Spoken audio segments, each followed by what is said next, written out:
राधे दोस्तों, मेरे YouTube channel धार्मिक कथा में आपका हार्दिक स्वागत है। मैं आज आपको रविवार व्रत कथा सुना रही हूँ, जिसको करने से निसंतानों को संतान की प्राप्ति होती है तथा घर में सुख शांति बनी रहती है। तो बोलो सुनारायण भगवान की जय।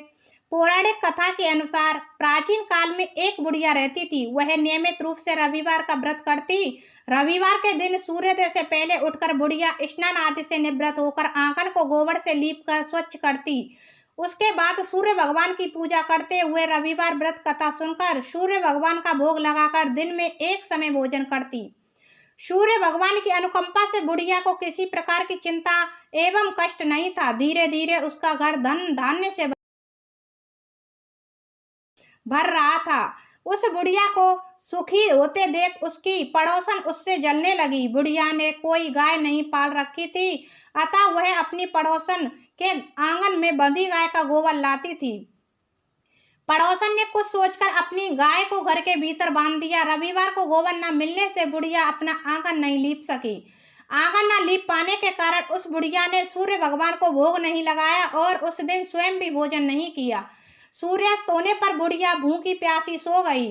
प्रातःकाल सूर्योदय से पूर्व उस बुढ़िया की आंख खुली तो वह अपने घर के आंगन में सुंदर गाय और बछड़े को देखकर हैरान हो गई। गाय को आंगन में बांधकर उसने जल्दी से उसे चारा लाकर खिलाया। पड़ोसन ने उस बुढ़िया के आंगन में बधी सुंदर गाय और बछड़े को देखा तो उससे और अधिक जलने लगी। तभी गाय ने सोने का गोबर किया। गोबर को देखते ही पड़ोसन की आंखें फट गईं।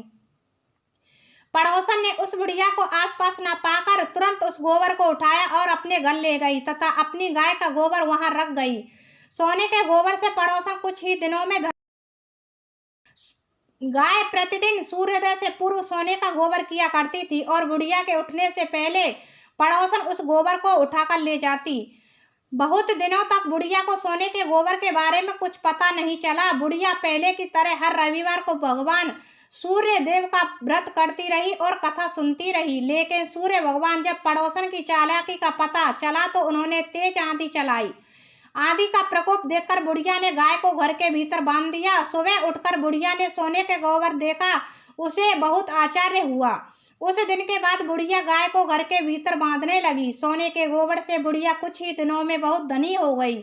उस बुढ़िया के धनी होने से पड़ोसन बुरी तरह जल भुनकर राख हो गई और उसने अपने पति को समझा बुझाकर उसे नगर के राजा के पास भेज दिया।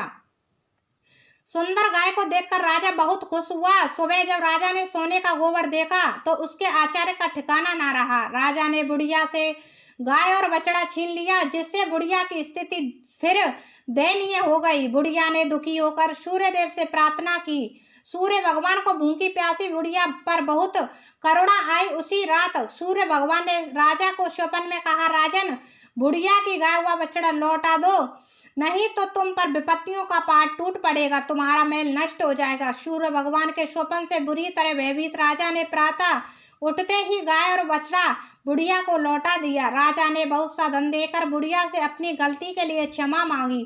राजा ने पड़ोसन और उसके पति को उनकी इस दुष्टता के लिए दंड दिया। फिर राजा पूरे राज्य में घोषणा कराई कि सभी स्त्री पुरुष रविवार का व्रत किया करें। रविवार का व्रत करने से सभी लोगों के घर धन धान्य से भर गए। राज्य में चारों ओर खुशहाली छा गई। स्त्री पुरुष सुखी जीवन यापन करने लगे तथा सभी लोगों के शारीरिक कष्ट दूर होने लगे। ये कथा हुई समाप्त। बोलो सूर्यनारायण भगवान की जय।